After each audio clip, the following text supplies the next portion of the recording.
Hello friends, welcome in another video. आज का मैं बायोलॉजी सैम्पल 37 ডিসকাস করব। তো লেটস স্টার্ট। ফার্স্ট ক্যাটাগরি 1 কি বলেছে, জীবনের উৎপত্তি সংক্রান্ত সর্বাধিক স্বীকৃত মতবাদ কোনটি? Oparin Haldane theory. Koch postulations নিচের কোন ক্ষেত্রে প্রযোজ্য নয়? লেপ্রোসি। B lymphocyte. বি অক্ষরটি এসেছে বার্সা ফিমব্রিসি থেকে।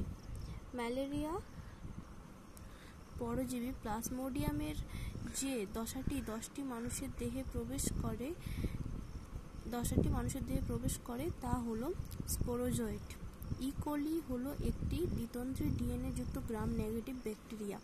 নিচের কোনটি থাকার কারণে টেরিডোফাইটা ব্রায়োফাইটা এর তুলনায় পৃথক নালিকা বান্ডিল? হোমোজিনাইজেশনের ফলে প্রাপ্ত সমসমস্ত দ্রবণ থেকে কোষ অঙ্গাণুগুলিকে নিচের কোন পদ্ধতির সাহায্যে পৃথক করা যায়? Differential centrifugation. কোনো মাইক্রোস্কোপের বিশ্লেষণ ক্ষমতা হলো কাছাকাছি থাকা দুটি বিন্দুর মধ্যে পার্থক্য করার ক্ষমতা। মেন্ডেলিয়ান ফ্যাক্টরগুলির পৃথকীকরণ ঘটে অ্যানাফেজ 1 এর সময়। নিচের কোন দশাটি G0 দশায় থাকে না? জাইগোট। এন্টেরোকাইনেস উৎসেচক নিচের কোন পরিবর্তনটিতে সাহায্য করে? ট্রিপসিনোজেন থেকে trypsin. Lactose equal to glucose plus galactose. A রক্তশ্রেণীর কোনো ব্যক্তির সঙ্গে এবি রক্তশ্রেণীর কোনো স্ত্রীলোকের বিবাহ হলো।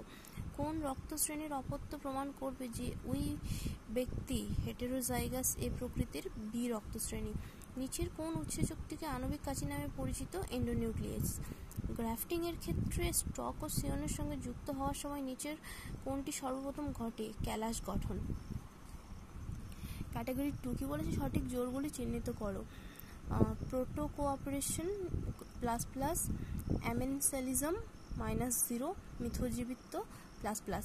নিচের সঠিক জোড়গুলি হলো: ক্যালাস টিস্যু কালচারে উৎপন্ন অবিন্যস্ত কোষ সমষ্টি, মাইক্রোপ্রোপাগেশন, উদ্ভিদের বিপুল সংখ্যায় উৎপাদন, সোমাটিক হাইব্রিডাইজেশন, দুটি বিপরীত কোষের ফিউশন।